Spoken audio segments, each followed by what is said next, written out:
Hello everyone, welcome back to our session on bioethics.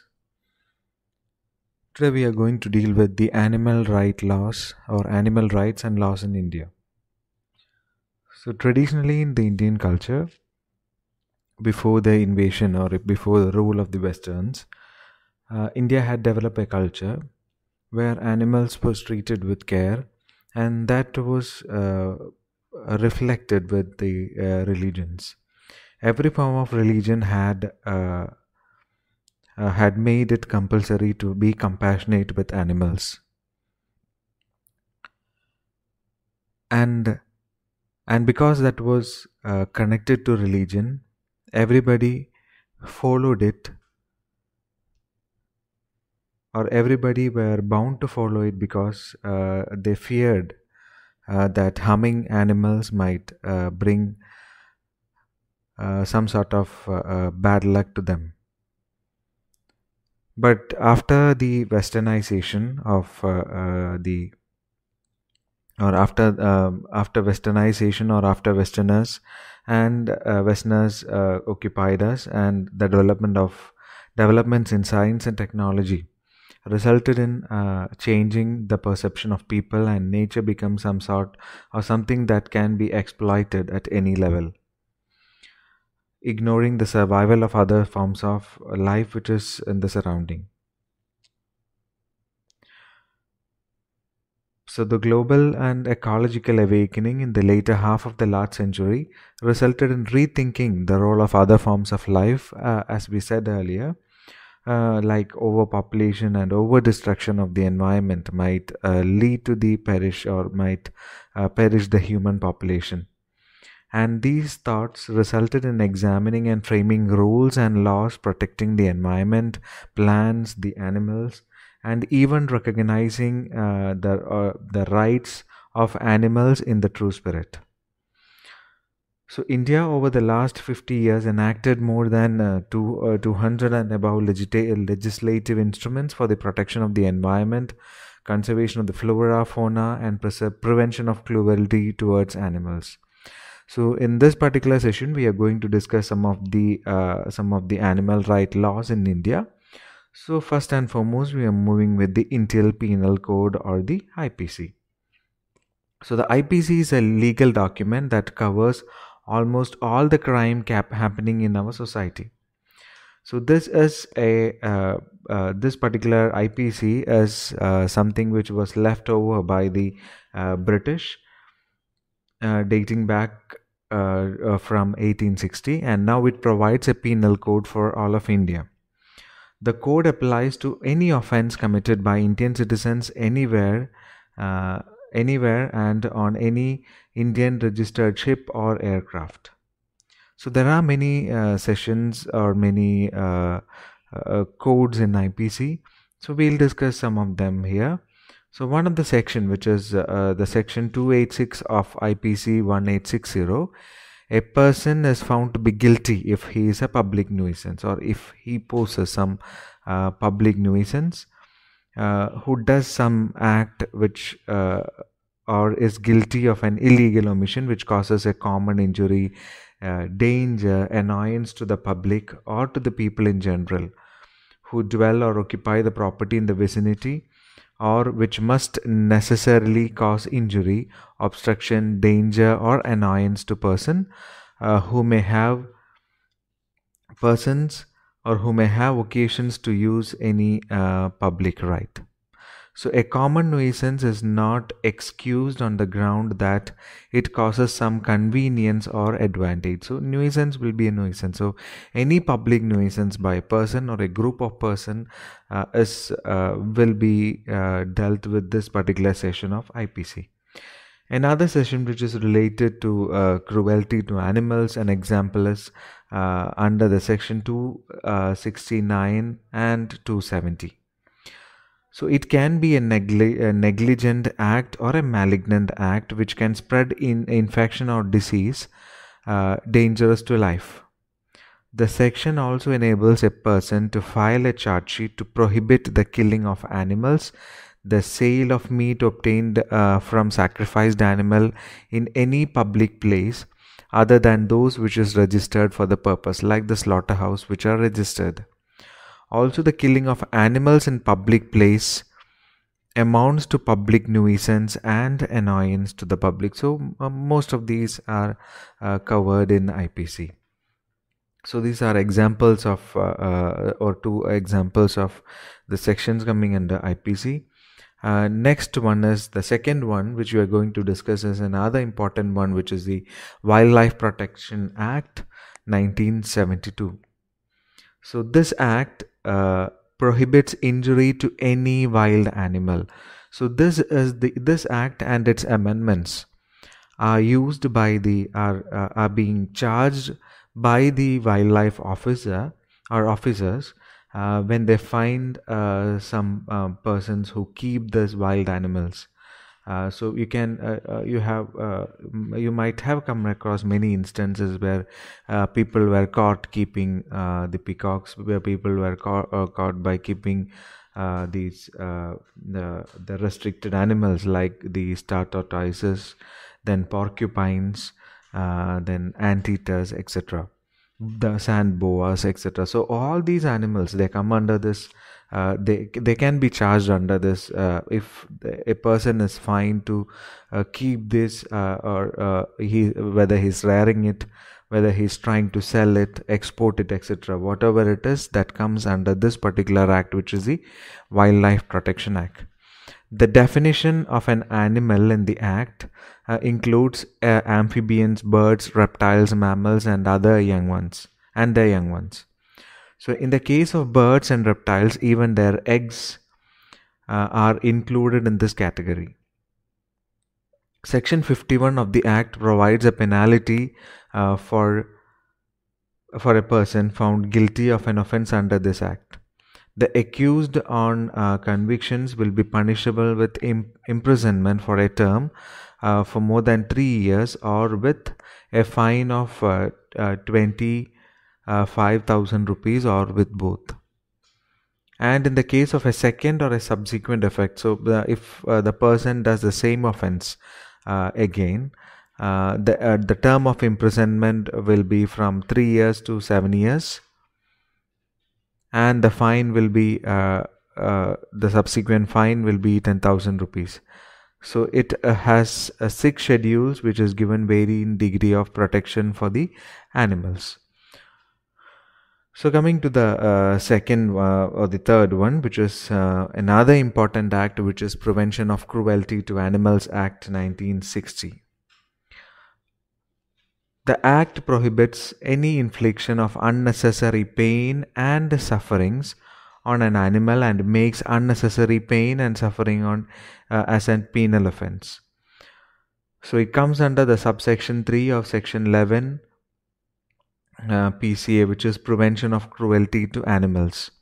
And this particular act says that it is the duty of every person having the care and charge of an animal to take all the responsible measure to ensure the well-being of such an animal, and to prevent enforcement of unnecessary pain or infliction of unnecessary pain and suffering.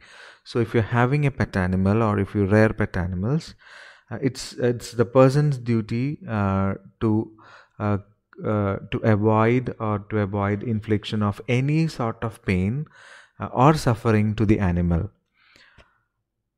The offender will have to pay fine. So any sort of pet animal, or the animals which are reared for milk or meat, whatever it is, those animals should be treated with care. So any infliction of pain or sufferings should be eliminated. We'll come to the slaughterhouse rules also. So you might be thinking slaughtering might be inflicting pain. Definitely slaughtering inflicts pain, but there are rules to minimize or to reduce the pain during slaughtering. So the offender will have to pay a fine which shall extend to 50,000 rupees in the case of a second offence committed with 3 years of previous. Within the 3 years of previous offence, he will be fined with not less than 25,000 rupees, which may extend to 100 25 rupees, which may extend to 100 rupees, or with imprisonment for a term which may extend to 3 months, or with both. Also, in the case of a second offense, the offender's vehicles will be confiscated, and he will never be allowed to keep the animal again. So that is another. This is the second most important one. So Wildlife Protection Act does not allow you to keep any wild animals under your custody, whatever the case may be. Whether it might have come to your house from the forest, whatever it is. So it's your duty that it should be handed over to the a particular wildlife person who is in charge, or the wildlife department who is in charge. So whatever the case may be, the person who keeps in custody any sort of wild animal. So the term wild has also definition in this particular Wildlife Protection Act. The term wild means those animals which is not been which not comes under the Prevention of Cruelty to Animals Act, where it is not a pet, it is not for reared for meat, it is not for reared for egg, etc. So all these, except all these, that is considered to be a wild animal, and the person will be punishable under those particular act. So coming to the next one, that is the experiments on animals. So this is a set of rules which allow, or which is restricting animal experiments, or which is intended to restrict an unnecessary use of animals for experiments, because experiments on animals is necessary in the sense that it is important for the development of drugs, the development of vaccines, or whatever it is. So in some cases it is this is an unavoidable one. So only in such circumstances you can go for animal experiments. In other cases, this rule, or this particular one, these rules prevent the use of animals for unnecessary experiments. So section 4 of the Experiments on Animals Rules 1968 lays down the following rules, or following sections. Experiment should be performed with due care and humanity. Experiment shall be performed in every case by or under the supervision of a person who is duly qualified in a laboratory adequately equipped with staffed for the purpose, and under the responsibility of a person who is performing the experiment. And another important thing is, only minimum number of animals shall be used for the experiment. Using the animals for experiment is not considered to be a luxury. That's why they say that only minimum amount of, or minimum number of animals can be used for the purpose. So who decides the number, or what is the number of animals? So that depends upon the experiment that is intended for the purpose. So in some case, or some experiment, or that is decided by an ethical committee, that we'll discuss in the coming sessions, what is an ethical committee, etc. So there will be a committee who will be evaluating the project which is going to use animals. They will evaluate the project, and depending upon the statistical data which is required, depending upon the number of animals, minimum number of animals that can give you a good statistical data for the result, etc. By considering all those factors, the committee will decide how many animals can be given for a particular experiment. And previously many animals were used for experiment, but most of them or most of such animals are now being considered not to be used for the purpose. Now only a minimum type of animals are available for animal experiments. Next is the Transport of Animals Rules 1978. Section 98 of the Transport Rules of Animals 1978 provides the general condition for the transport of animals. So transport of animals can be for many purposes. It can be for slaughtering. It can be for any other purpose. That means from taking the animal from one place to another, etc. So now there are many more restrictions which are in force after 2000. So this was framed in 1978. Many amendments have been put forth, and it is under this transport of animals rule 1978. Now you see all the elephants, they are moving in huge lorries. Previously, elephants were made to walk all through Kerala. Only some elephant owners they were using this transport vehicle for the purpose, but now it is made strict. No elephants were allowed to walk for more kilometers. And the problem was that when a study was conducted, it was found that these elephants were walking on tarred roads for kilometers. Those elephant owners or those people who were talking in, or those who took those people who were talking favorable for walking elephants on these roads, they say that elephants usually walk in the forest for more kilometers. But the thing is that in the forest they are not walking on this hot plate like tarred roads. So taking into such consideration, because that is affecting, because the soles of these elephants, they are very soft, and they might be subjected to many other diseases or malformations from that, or that might inflict that hot the tarred roads might cause suffering to them. And taking all these into consideration, amendments were made in this transport of animals rules, and it was made mandatory that every elephant should be taking, even if the distance is small, it should be taken in vehicles. And this transport rules have also made it mandatory not to pile up animals when they are being transported from one place to another. For example, in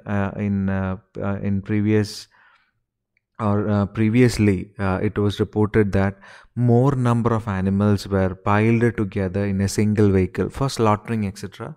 When animals were brought from other states, if the capacity of that vehicle was 10 animals, some 20 or 25 animals were stocked inside it, and they were brought into, or they are brought to other states. So these rules were enacted to prevent all such things.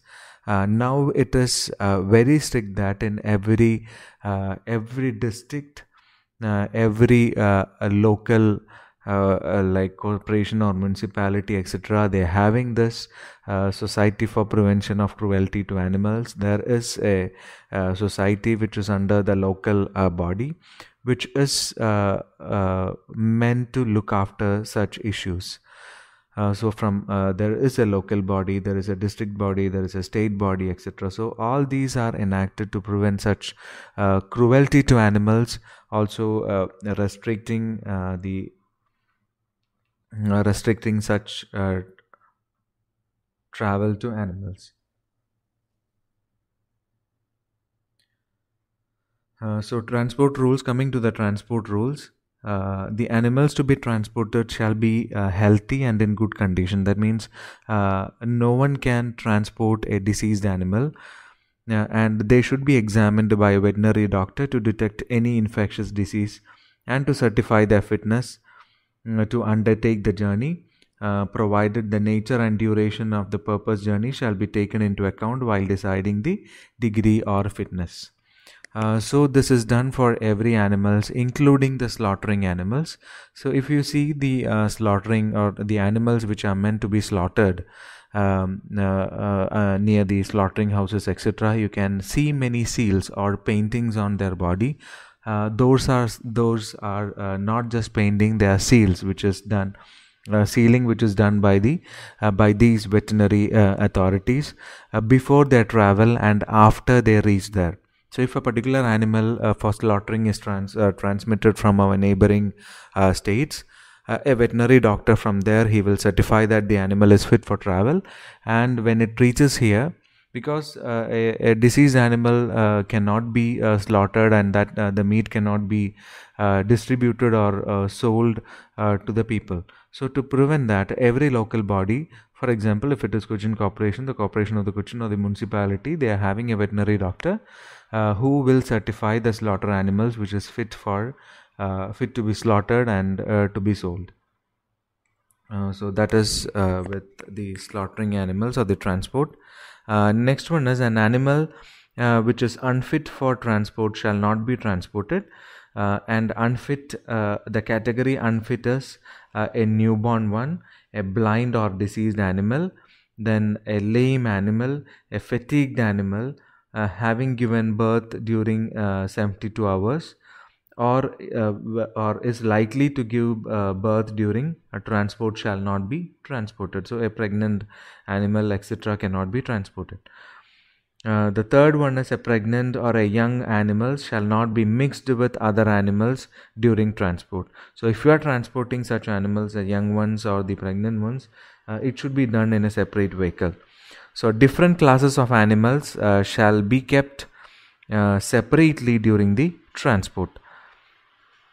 You cannot mix every type of animal and take it. Different sets of animals, if you are transporting only buffaloes, it should be only buffaloes. You cannot mix it with any other animal.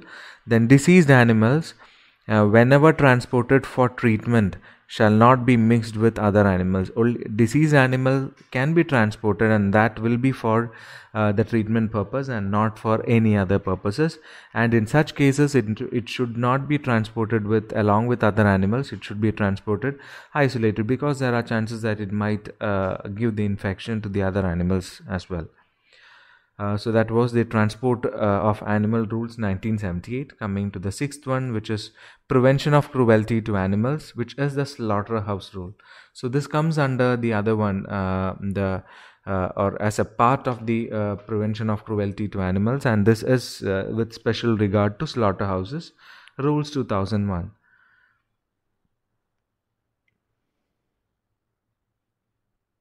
So this is the prevention, or this comes under Prevention of Cruelty to Animal Act 1960, and this is named as the Slaughterhouse Rule 2001. This comes under Section 2C of the above mentioned Act, which is the Act of 1960. So the Act has some definition. One definition is, the first one is a slaughterhouse. So the slaughterhouse is a place where 10 or more than 10 animals are slaughtered per day.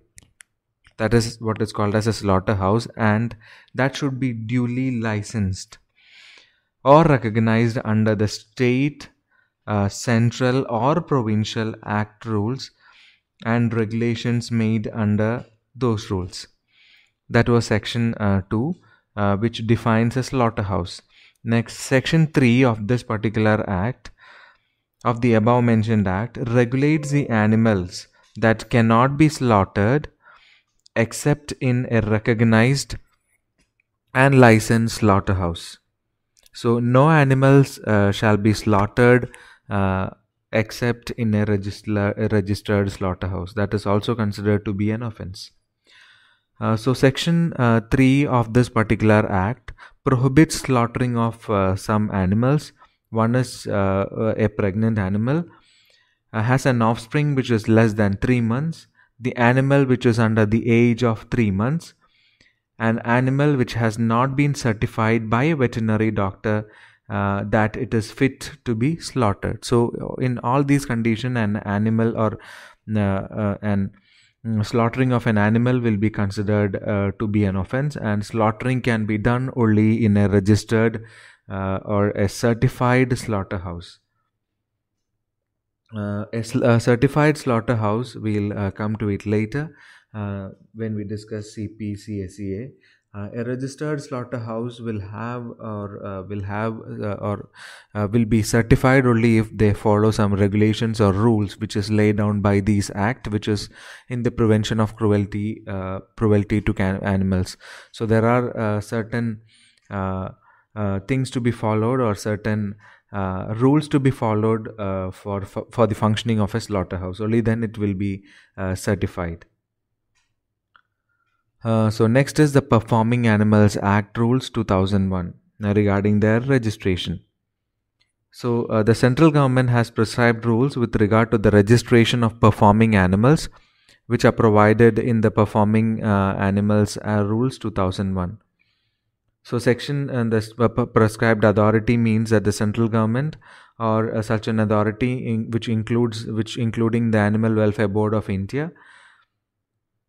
So this says that the performing animal means an animal which is used or for the purpose of entertainment, including film or an equine event to which public are admitted. This includes horses, horse races, polo matches, and other public events that involves horses. So previously we had something which is called as circuses, where wild animals were used, like tamed lions, tigers, hippos, rhinos, and whatever and whatnot. So after the enaction, or after making the Wildlife Protection Act into strict enforcement, because these animals were used till the later part of 1990s.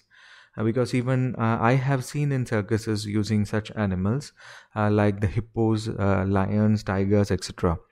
Previously in 1998, etc. So after 2000, or after the enaction, or after making this Wildlife Protection Act a strict mandate, prevention of cruelty to animals a strict mandate, what happened was that all these animals which were in the circuses were taken by the wildlife authorities, because according to these act, those animals which are used are wild, and using wild animals for this purpose will be considered as an offense under the Wildlife Protection Act.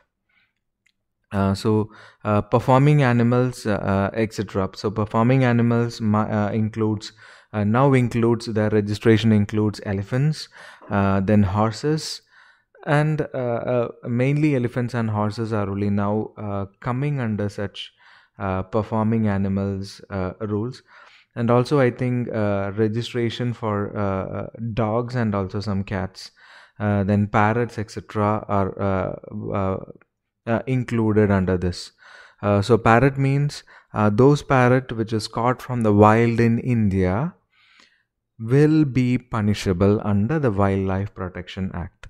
So those parrots which is used for the shows in India, or which is sold in the pet shops, they are being exported from other countries. So export of animals from other countries is only certified ones can be done. That's why if you might have seen the cost of such animals which is being exported, they might cost you more than 2 lakhs or so. That is because of the strict enforcement of the act. They have to pay, or they have to pay money for their certifications, etc. That's why the price of such animals are very high. And it also restricts more people from using it, because every people, one thing, they cannot afford such a huge price, and those who can also afford, they might rethink on whether they have to buy it for that huge price. So that's with the performing animals. And section 4 of this Performing Animals Act talks about a fee and a registration, where a fee of rupees 500 shall accompany every application for registration. So such animals, all such animals should be registered. So now, as I said, only some animals can be used for such purposes, performances. One include elephants, which all elephants are now registered. Also, they are having the chip. Next is the horses, also camels, etc. So such animals which is used for performance in these days, they should be registered. Coming to the eighth one, which is breeding and experiments on animals, control and supervision. So this comes under the same thing, that is the fourth one, the experiments on animals. This is just an amendment of that particular act, breeding and experiments on animals rules, which was amended in 2001, etc. So according to this rule, experiment means a program or a project involving the use of animals for the acquisition of knowledge. So please note, it should be for acquisition of knowledge of a biological, psychological, ethological, physical or chemical nature, and includes the use of animals in the production of reagents and products such as antigens, antibodies, and routine diagnostics testings, establishment of transgenic stock for the purpose of saving or prolonging life or alleviating suffering or compacting any disease, whether on humans or animals. Only under these conditions you can do an experiment.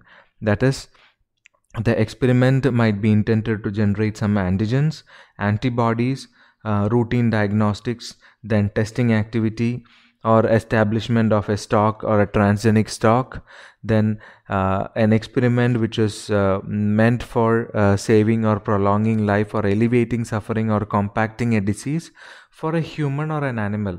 It can be for an animal drug also. So in such cases, it is that can be the animals can be breeded for that purpose. So breeding of experimental animals can happen only in such certified places which are called as animal houses, which will be under the control or supervision of an animal veterinarian, or a full-time animal or a veterinary doctor should be present there. He should be in charge of breeding of such animals, and as I said, in an animal house there will be different animals, like mice will be there, rats will be there, and transgenic animals will also be there in some animal houses, which is used for such purposes.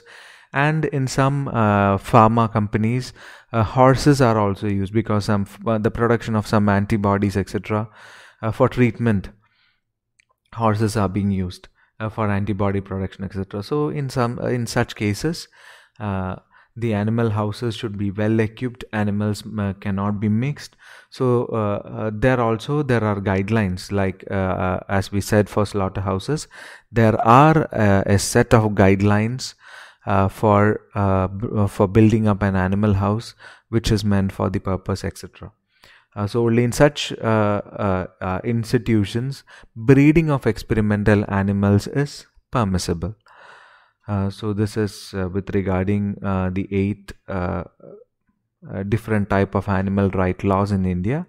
In the next session, we'll be discussing about the Biodiversity Act, then biodiversity rules, followed by another important topic, which is CPCSEA. We'll see the details in the next session. Thanks for hearing.